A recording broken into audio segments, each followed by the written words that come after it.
Salutations, respected viewers. This is Torsham Island. Here I am on Cheyne Walk, London, in front of the statue of Saint Sir Thomas More. So Sir Thomas More was born in London, the son of a merchant. He went to Magdalen College, Oxford, where another notable figure of the day had been bursar, Thomas Cardinal Wolsey. Anyway, unusually for a university graduate, More did not take holy orders. He did not become a priest.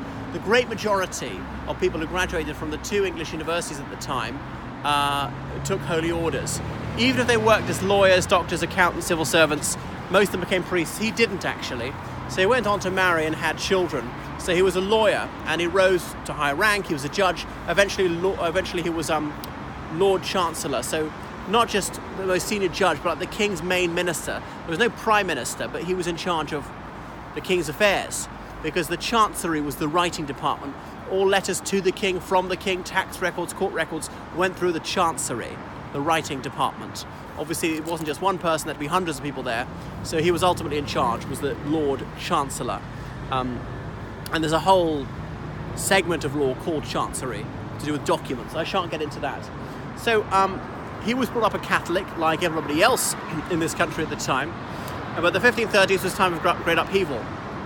Catholicism was challenged by Protestants, and More was fervent in prosecuting them, having them tortured and executed. In fairness, everybody who was involved in the judiciary or politics was involved in that, at least indirectly, but More distinguished himself with his enthusiasm for religious persecution. I have to acknowledge it was a brutal age, and Henry VIII was a very bloody monarch. Then 1533 was the break with Rome. Henry VIII, he said that his marriage to Catherine of Aragon was invalid because she previously married his sister. It was annulled by Thomas Cranmer, his new Archbishop of Canterbury. Henry VIII said, nope, England has imperium, as it is completely sovereign. There can be no appeal to any outside authority, including the Pope, the Bishop of Rome. Henry VIII declared himself to be the head of the church. It was based on a historical fiction that historians and judges had made up just to please His Majesty.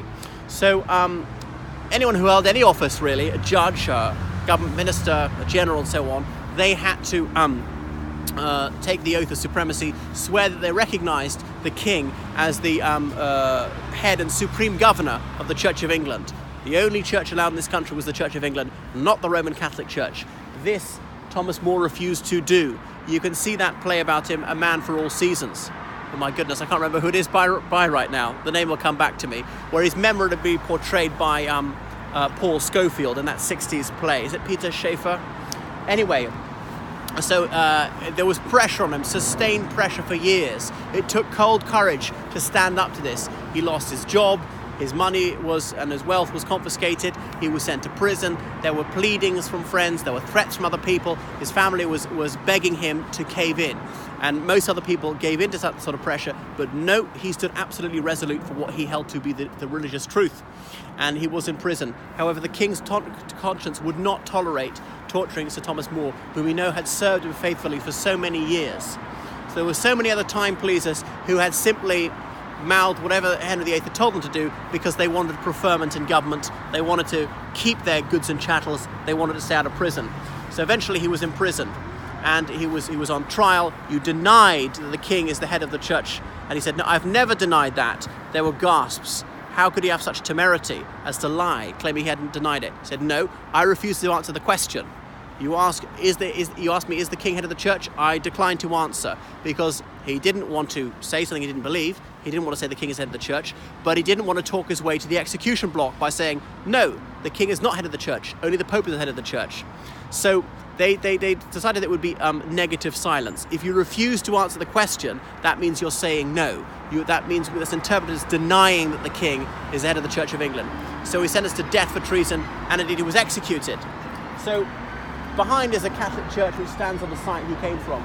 See his chain of office as Lord Chancellor. See the portcullis here as a symbol of the government. These gates with the sharp spikes which drop down on any castle. And see the Tudor rose, the red, white interspersed roses that Henry VII, father of Henry VIII, had invented, because the Wars of the Roses ended the wars between the Red Roses and the White Roses. That's to say, the Lancastrians and the Yorkists, when Henry VII, a Lancastrian, married Elizabeth of York, a Yorkist, Henry VIII's parents, so the two sides were united.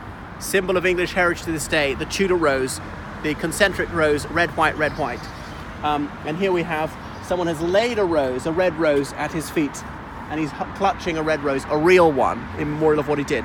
So he was put to death in 1535, and he's still an inspiring symbol of gallantry in the face of most unbearable pressure to people who stand up for their beliefs to this day.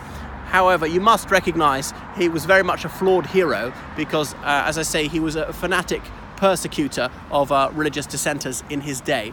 Remember Henry Hyde, an American politician, when he was trying to impeach Clinton, he held up Sir Thomas More as a paragon of virtue, but it was a rather difficult one to admire. What else about him? He was canonized much later, made a saint in the Roman Catholic Church.